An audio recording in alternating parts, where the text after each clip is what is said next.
여러분, 어린이 하면 떠오르는 생각이 무엇인가요? 귀염둥이, 장난꾸러기, 또 그런가 하면 귀찮은 녀석, 이 조그만 게, 이런 단어들이 떠오를 것입니다. 우리 하나님이 어린아이를 생각하면, 우리 주님은 어린아이를 생각하면 어떤 생각이 드실까요? 오늘 이 말씀에 보니까 이 어린이를 가리켜서 우리는 조그만 게 그렇게 말하는데, 주님은 이렇게 말합니다. 천국에서 큰 자라. 조그만 녀석이 아니라는 거예요.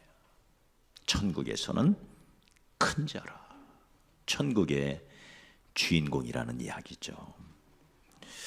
오늘 이 말씀 속에 보면 우리 주님의 어린 아이에 대한 생각을 알 수가 있습니다. 3절에 보면 천국에 들어가려면 어린 아이처럼 되어야 한다. 4절에 보면 어린 아이처럼 자기를 낮추는 자가 천국에서는 큰 자다.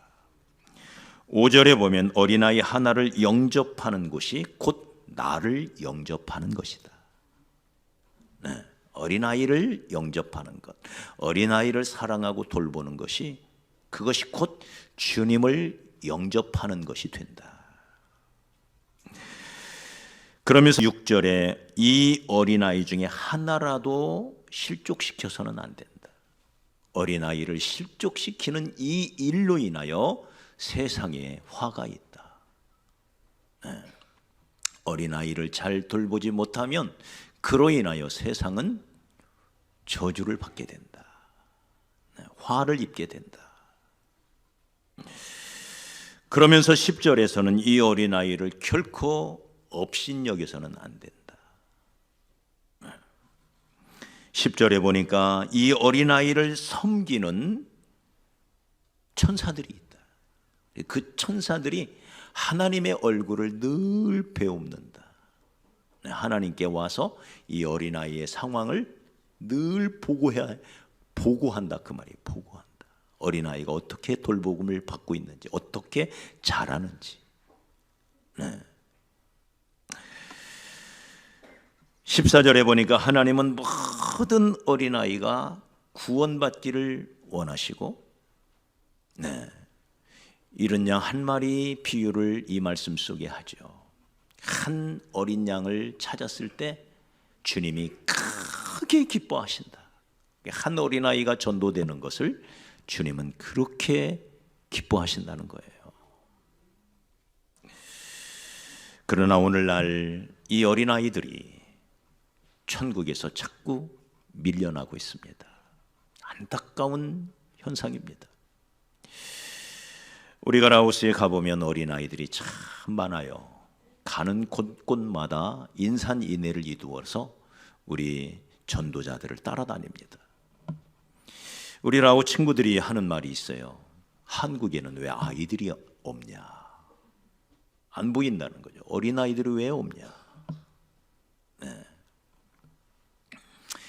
이런 시대적인 흐름이 있는 탓도 있지만, 어른에 비하여 교회에서 어린아이들의 숫자가 점점점 줄어들고 있습니다. 얼마 전에 제가 안타까운 소식을 들었습니다. 제가 잘 아는 교회인데 주일학교 예배가 있느냐 물었더니 예배를 드린대요. 주일학교 예배를. 그런데 선생님들만 모여서 드린대요. 그래서 왜 선생님들만 모여서 드리느냐 그랬더니 연초에 아이들이 2명이 있었대요. 근데 그 2명마저 교회를 안 나오니 선생님들만 그 시간에 모여서 예배를 드린다. 안타까운 소식이죠. 이런 일들이 지금 한국 교회 안에서 비일비재하게 보여지고 있는, 주일학교 예배를 드리지 못하는 교회가 통계적으로 60%에 육박할 정도로 주일학교 예배 자체가 없어져 버렸어요. 정말 심각한 문제가 아닐 수가 없고, 이대로 가면 한국교회 60%가 사라진다는 얘기예요.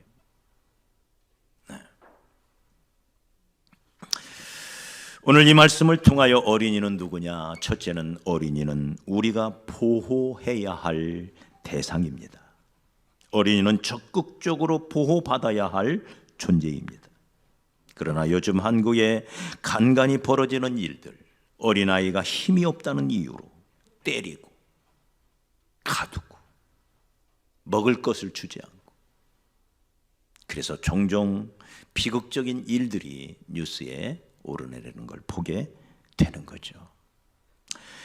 여기 본문 5절에 어린이를 영접하라 라고 말씀하시면서 강경한 어조로 말합니다. 어린아이를 결코 실족시키지 말라. 어린아이를 실족시키는 일로 말미암아 세상에 화가 있도다. 그리고 어린아이를 실족하는 그 사람에게는 화가 있을 것이다.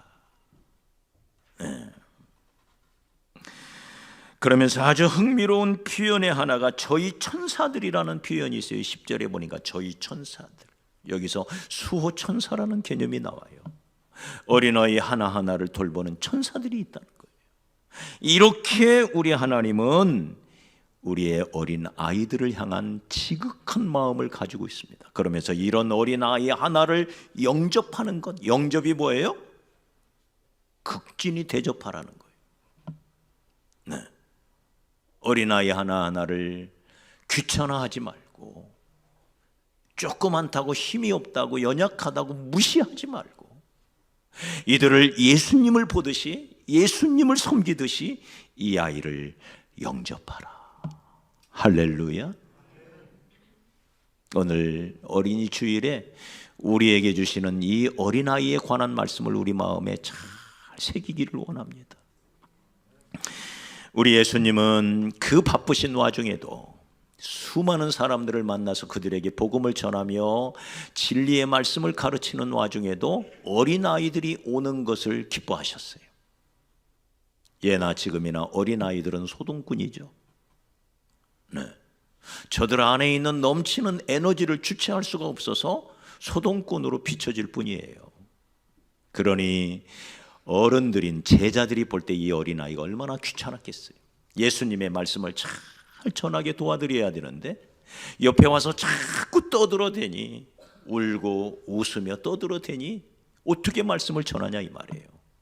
그래서 제자들이 어느 날 아이들을 쫓았어요. 애들은 가라. 우리식으로 말해, 애들은 가라.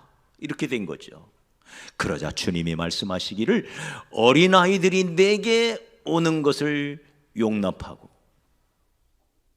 저들을 거절하지 말아라. 천국은 이런 자의 것이니라.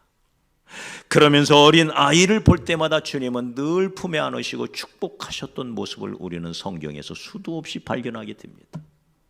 우리 먼 발치 남아 우리 손을 들어 한번 축복합시다. 축복한다. 사랑한다. 다시 한번 축복한다. 사랑한다. 할렐루야. 우리 어린이들도 대답해야지. 뭐라고 대답할 거야?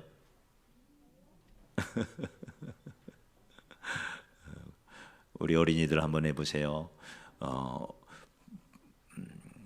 엄마, 아빠 감사해요. 해봐요.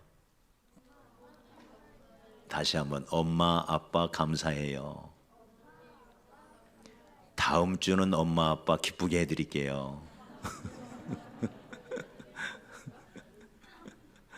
네. 오늘이 며칠입니까? 오늘이 며칠이에요? 5월 7일. 내일은 어버이날이죠. 네. 자, 수호 천사들을 보내어서 저들을 적극적으로 보호하시는 하나님처럼 우리도 이 어린 아이 하나하나를 잘 돌보고 양육하고 보호해야 할 의무가 우리에게 있다는 걸 꼭 기억하십시다. 두 번째, 이 어린아이는 잘 교육받아야 합니다. 잠언 22장 6절에 마땅히 행할 길을 아이에게 가르치라. 그리하면 늙어도 그것을 떠나지 아니하리라. 마땅히 행할 길을 가르쳐라.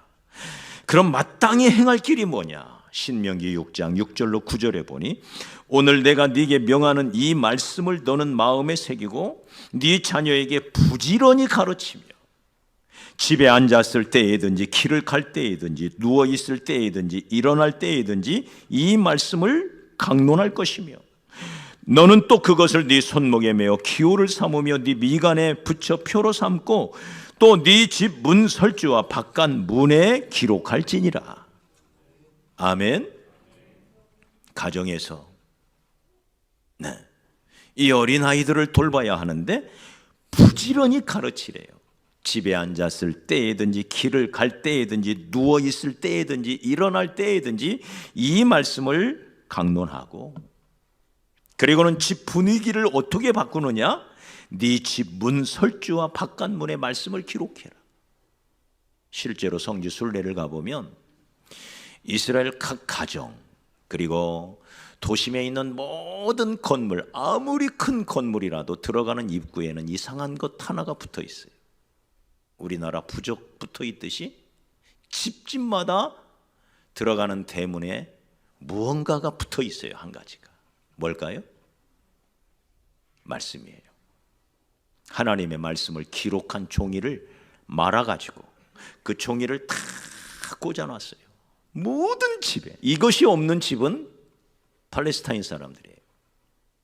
이스라엘 사람들이라면 100% 어떤 집이든지 건물이 큰 빌딩이든 집이든 다 하나님의 말씀을 말아가지고 문에, 문 기둥에 꽂아놨어요. 여러분, 우리의 어린 자녀들을 무엇로 가르쳐야 할까요? 하나님의 말씀으로 가르쳐야 할 줄 믿습니다. 네 자녀를 노엽게 하지 말고 오직 주의 교훈과 훈계로 양육하라. 세상이 바뀌고 있습니다. 앞으로 우리 어린 자녀들이 살아갈 세상은 도대체 어떤 세상이 될까? 미래학자들의 이야기를 들어보면 앞으로 이 아이들이 살아갈 미래는 정말 예측불허. 어떤 세상이 앞으로 다가올지 상상이 안 될 정도로 이들의 삶의 수많은 변화의 소용돌이 속에서 과연 그 변화의 속도를 따라갈 수 있을까? 우리의 자녀들이? 이런 염려가 있는 게 사실이에요. 그러나 여러분이요, 세상이 아무리 변해도 변하지 않는 것 딱 하나가 있습니다. 뭘까요? 진리입니다. 진리는 변하지 않아요. 3000년 전이든 2000년 전이든 1000년 전이든 앞으로 2000년이 지나고 3000년이 지난다 할지라도 진리는 변하지 않습니다. 믿습니까? 앞으로 어떤 시대의 변화의 소용돌이 속에 있다 할지라도 우리는 저들을 진리의 말씀으로 양육하면 진리가 저들이 가는 길에 빛이 되고 저들이 내딛는 발걸음에 등불이 되어서 저들을 천국으로, 가나안으로 안전하게 인도해 주실 줄 믿습니다. 그래서 우리 어린 자녀들을 하나님의 말씀으로 잘 양육하고, 이 아이들이 어려서부터 하나님의 말씀을 마음에 새기고 자꾸 그 말씀을 암송하도록 우리 부모님들, 우리 선생님들 지도해 주시기 바랍니다. 정글북이라는 이야기를 잘 알고 있습니다. 어떤 부모가 밀림에서 아이를 잃어버렸는데 신기하게도 그 아이를 늑대들이 키웠어요. 어떻게 됐을까요? 나중에 사람들이 이 아이를 발견하고 인간 세계로 데려왔지만 결국 온전한 사람이 되지 못해요. 사람은 사람인데 늑대로부터 교육을 받으니 늑대 인간이 되는 거예요. 어떻게 교육하느냐에 따라 달라진다는 거예요. 우리가 무엇로 가르쳐야 돼요? 오직 주의 교훈과 훈계로 양육하라. 영어 잘하는 거, 수학 문제 잘 푸는 거, 학교에서 높은 성적, 좋은 성적 받는 거 좋아요. 그러나 여러분, 우리의 근본적인 교육의 목표 지점, 우리가 바라보아야 할 교육의 종착점은 수많은 중간중간에 정거장이 있다 할지라도 최종적인 목표 지점은 진리의 말씀이 되어야 합니다. 그래서 속도보다 방향이 더 중요하다는 말이 있어요. 방향을 잘못 잡으면 아무리 빨리 간들 가면 갈수록 목표로부터 멀어져요. 그러나 방향을 정확하게 잡으면 비록 늦더라도 언젠가는 그 목표 지점에 도달하게 될 겁니다. 부산을 가야 하는데 부산으로 목표를 잡지 않고 잘못하여 광주로 방향을 잡았을 때 어떻게 되겠어요? 가면 갈수록, 빨리 가면 갈수록, 더 빨리 가면 갈수록 목표로부터 멀어지게 되는 것이죠. 여러분, 우리가 도달해야 할 우리의 목표 지점은 하나님의 품이요 천국입니다. 맞습니까? 네. 어떻게 그 길로 가야 할까요?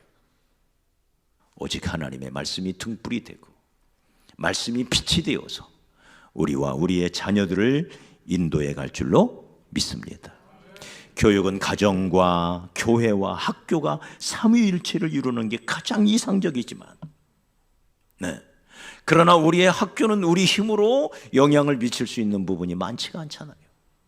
아니, 어떻게 보면 거의 없잖아요. 그러나 우리의 가정과 우리의 교회는 우리의 노력 여하에 따라 얼마든지 바뀔 수가 있습니다. 우리 교회도 노력해야 되겠지만 가정에서 먼저 우리 부모된 자들이여 여러분의 자녀를 제자 삼으시기 바랍니다. 주님의 참 제자를 삼으십시오. 저는 얼마 전에 어떤 어머니의 간증을 들었습니다. 자녀들에게 내가 무엇을 해줄 수 있을까? 고민 하나가 이 아이들에게 해줄 수 있는 것은 하나님 말씀밖에 없다. 그래서 하나님 말씀을 공부하기 시작했고 이 말씀을 자녀들과 함께 나누기 시작했다는 간증을 잠시 들었습니다. 얼마나 기뻤는지 몰라요. 여러분, 우리 모든 부모님들 마음속에 그런 고민이 있기를 바랍니다. 어떻게 우리의 자녀들을 하나님의 말씀으로 양육을 하고 그 말씀으로 영향력을 미칠까? 네. 하나님의 말씀은 원칙입니다. 원칙. 원칙은 타협될 수가 없어요. 원칙은 꺾여지면 원칙이 아니에요. 그래서 많은 교육학자들은 말합니다. 자녀 교육에 있어서 가장 중요한 것은 흔들림이 없는 원칙이다. 원칙. 이 원칙이 흔들려 버리면 그 어떤 것도 기대할 수가 없어요.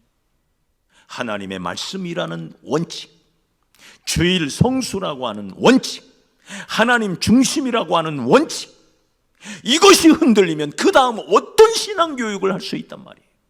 그 어떤 것도 얘기할 수가 없어요. 요구할 수가 없어요. 원칙이 흔들렸는데 무슨 얘기를 하겠어요? 흔들림 없는 원칙을 가지고 우리의 자녀들을 양육해야 할 줄 믿습니다.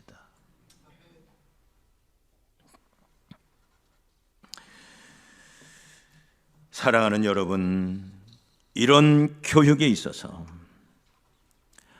한 교육학자는 이런 말을 합니다.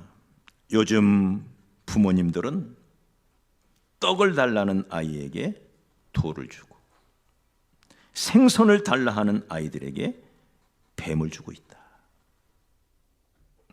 안아달라고 하는 아이에게 텔레비전 스위치를 들려주고 같이 놀아달라 하는 아이에게 휴대폰을 들려주고 그리고 같이 공원에 가자고 하는 아이에게 10,000원짜리를 손에 들려준다. 네. 여러분, 더 중요한 것은 오늘 이 말씀이죠. 마땅히 행할 길, 그걸 가르치라는 거예요. 마땅히 행할 길. 아이들이 되어 마땅히 행할 길. 뭐가 있어요? 하나님 말씀입니다. 하나님 섬기는 것입니다. 특별히 어려서부터 하나님과 동행하는 법을 알려줘야 돼요. 그래야 사춘기 잘 넘어갑니다. 청년기에 방황하지 않습니다. 어려서부터 하나님을 알고 하나님과 대화하는, 하나님과 교제하는, 하나님과 교제와 대화의 수단은 두 가지예요. 하나님의 말씀과 기도입니다. 부모가 하나님과 그렇게 동행하면서 자녀들이 하나님과 대화하고 교제하는, 그래서 말씀을 읽고 그 말씀을 통하여 영적인 양식을 얻고 그 말씀을 통하여 갈 길을 지도받고 인도함을 받고, 내 삶에 문제가 있을 때 스스로 예수님께 기도하여 그 문제를 해결해 나가는, 말씀과 기도, 기도와 말씀을 통하여 그들이 하나님과 동행하는 법을 가르쳐 줘야 돼요. 아이들 스스로가. 네. 그저 단순히 교회 오는 것으로 만족했다가는 사춘기 못 넘어갑니다. 다 흔들립니다. 청년기 못 넘어갑니다.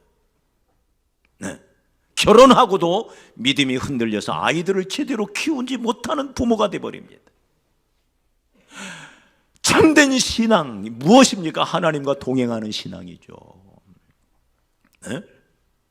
말씀과 기도, 기도와 말씀이 우리 자녀들의 심령 속에 잘 새겨져서 이 신앙으로 저들이 하나님과 잘 동행하는 법을 가르쳐 줘야 됩니다. 우리 선생님들께도 그걸 부탁을 드려요. 선생님들이 예배의 모범이 되고 하나님과 개인적인 예배 큐티에도 모범이 되고, 할렐루야. 나처럼 예배하는 자가 되라, 나처럼 하나님과 동행하는 자가 되라고 부모가, 우리 선생님들이 우리 어린 아이들을 잘 지도해 주시기를 주의 이름으로 당부드리고 축복합니다. 네.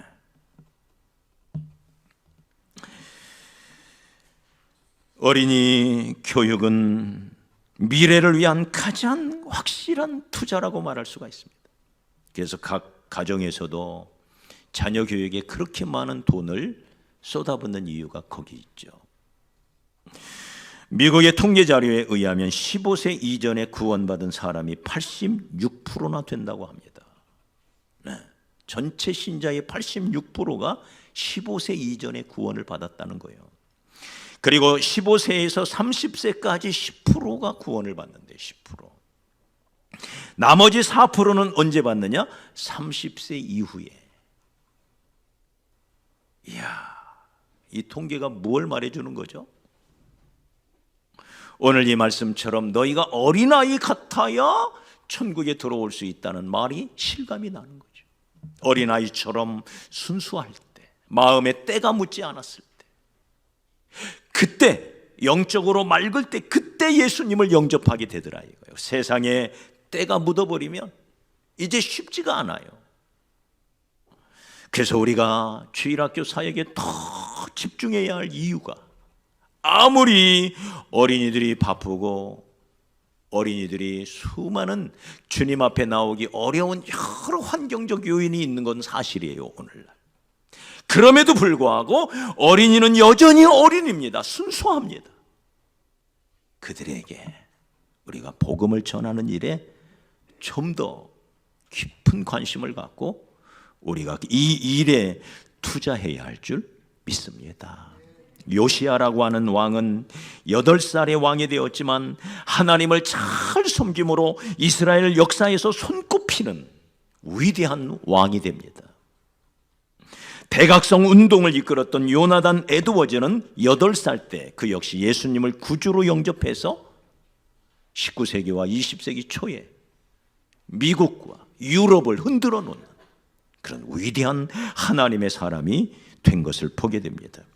선한 목자라는 책으로 잘 알려진 리차드 백스터라는 목사님은 계신데, 이분은 6살 때 예수님을 만나요. 예수님 내 마음속에 오셔요. 예수님을 나의 구세주로 믿습니다. 그 고백을 6살 때 했다는 거예요. 수많은 찬송가를 작곡한 아이작 와츠, 우리 찬송가에도 이번에 찬송이 많아요. 9살 때 구원을 받아요. 매튜 헨리, 주석으로 유명한 매튜 헨리라는 성경학자는 마찬가지로 9살 때 구원을 받아요. 2차 세계대전 중에 극심한 핍박 중에도 믿음을 지켰던 코리텐 붐이라고 하는 여사, 이분은 5살 때 구원을 받았다고 말합니다. 빌리 그레엄 목사님은 4살 때 교회를 다니며 예수님을 영접했고요. 이런 위대한 신앙의 사람들이 어렸을 때 그때 주님 앞에 나와서 주님을 만나고 믿음 안에서 잘 자란 결과 위대한 믿음의 사람이 됐던 것처럼 우리가 우리의 어린 자녀들 잘 돌보고, 특별히 우리 선생님들, 우리 교사들 정말 수고가 많으세요. 이들이 어린이 사역을 하기 위해서는 9시까지 예배를 와야 돼요. 이게 쉬운 일이 아니죠. 요즘 현대인들이 이게 야행성들이 돼 있어서 더 그런 것 같아요. 9시까지 예배를 오려면 늦어도 8시면 일어나 준비해서 와야 돼요. 이런 교사들, 몇 년 전 1100명의 목사님들이 회의에 참석했었는데 그때 교회의 가장 중요한 사역이 무엇인가? 라는 질문을 했을 때 이 대답에 대하여 목사님들은 이구동성으로 말하기를 주일학교 교사 봉사다. 교사로, 주일학교 교사로 봉사하는 거다. 학생부 교사도 있고 청년부 교사도 있고 여러 교사가 있지만 가장 중요한, 가장 보람 있는 봉사의 영역은 주일학교 봉사다. 이게 목사님들의 대답이에요. 목사님들의 대답.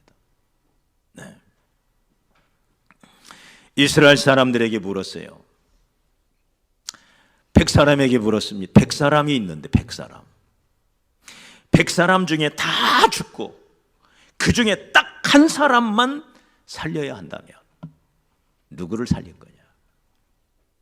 이스라엘 사람들에게 묻는 거예요. 100사람 중에 딱 한 명만 살아남을 수 있다면 누구를 살리겠느냐? 정치가? 경제인? 누구를 살릴까요? 그때 유대인들은 망설임 없이 이렇게 대답한다고 합니다. 딱 한 사람을 살려야 한다면 우리는 랍비를 살리겠습니다. 랍비. 랍비 한 사람만 살아남는다면 그 한 사람으로 인하여 이스라엘은 다시 회복될 수 있다는 거예요. 교사직이 이렇게 중요한 것입니다. 우리 선생님 여러분, 여러분을 교사로 부르신 하나님께 감사하고 또 교사로서 충성하시기를 축복합니다. 여러분의 손에 미래가 달렸습니다. 여러분이 어린아이를 잘 지도해 줌으로 말미암아 하나님 나라는 아름답게 세워져 갈 것입니다.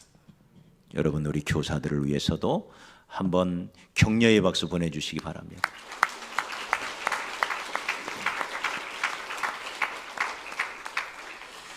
이 시대의 가장 큰 문제는 자녀 교육의 문제입니다. 누구라도 그렇게 말해요. 예수를 믿는 사람이든 믿지 않는 사람이든 자녀 교육 문제. 교회가 교회다운 교회라면 이 시대의 가장 큰 이 문제를 해결해 줄 수 있어야 된다는 게 저의 믿음입니다. 교회가 뭐예요? 세상의 빛과 소금입니다. 만약에 교회가 이 문제를 해결해 주지 못한다면 교회는 교회다운 교회라고 할 수가 없어요. 에베소서 1장 23절에 교회가 뭐냐? 교회는 주의 몸이니 만물 안에서 만물을 충만케 하시는 이의 충만함이니라. 만물의 충만함이 교회를 통해서 이루어진다는 거예요. 이 세상에 이 만물 중에 가장 지금 어려운 문제가 자녀교육 문제입니다. 만물 안에서 만물을 충만케 하는 자의 충만함이 머무는 교회가 이 문제를 해결할 수 없다면 그게 진정한 교회일까? 이 어린이 주일 아침에 우리 마음속에 깊이 가슴에 품고 우리가 숙제처럼 안고 기도해야 할 문제가 바로 이 문제입니다. 기도하고 지혜를 짜내면서 주님께서 우리에게 던져주시는 질문, 네가 나를 사랑하느냐? 내 어린 양을 먹이라고 하시는 이 말씀 우리 마음에 깊이 새기고. 쉽지 않은 문제예요. 그러나 우리가 계속하여 기도하고 문을 두드리면 우리 주일학교 다시 부흥하게 될 줄로 믿습니다. 기도하고 한국 교회의 좋은 사례들도 좀 있더라고요. 그런 사례들도 우리 같이 연구하고, 그래서 우리가 논현동에서 이 어린아이들을 어떻게 다시 저들이 엄마의 손을 붙잡고 주님 앞으로 나올 수 있도록 할 것이냐. 네. 여러분, 이 일에 마음을 모아주시고, 지금 이 문제를 한국교회가 해결하지 못한다면 한국교회는 머지않아 문을 닫게 될 거예요. 이걸 우리가 해결해야만 됩니다. 저는 우리 교회는 선교하는 교회, 어떻게 선교할 거냐? 한쪽에는 다음 세대 선교를 붙잡고 또 한쪽에는 외국인 선교를 붙잡고 이 선교의 두 날개를 달고 날아 올라갔으면 좋겠습니다. 그래서 여러분, 서로 힘을 모아서 어떻게 우리의 이 어린이, 이 성경은 어린이를 12살 이전이라고 말해요. 12살 이전. 13살 생일 되는 날 성년식을 합니다, 이스라엘은. 12살 이전이 가장 중요하다는 거죠, 교육에 있어서. 우리가 이 문제를 좀 가슴에 품고 간절히 오늘 아침 기도하기를 원하고요. 지금 우리에게 남아있는 이 10여 명의 어린아이들, 네, 이들이 마치 남은 자처럼, 성경에서 말하는 남은 자처럼, 그루터기처럼, 네, 이들이 씨가 되어서 하나님이 우리에게 아직 씨를 남겨주셨다, 이런 생각을 합니다. 우리에게 아직 남아있는 이 가능성, 아직 꺼지지 않은 이 불꽃을 어떻게 다시 지피워서 우리 교회에 어른들보다도 더 많은 아이들이 많아져서 이 아이들이 믿음 안에서 잘 자라게 할 수 있을까? 같이 기도하고, 네, 끊임없이 힘을 모아가고 또 필요하다면 아낌없이 투자도 하고, 이렇게 해서 세워가는 그런 복된 교회가 되기를 원합니다. 이 일이 가정에서 이루어지고 또 우리 교회 안에서 이루어져서 교회에 속하여 있는 모든 자녀들이 잘 자라나 하나님 나라의 주역이 되도록 우리가 키워갔으면 좋겠습니다.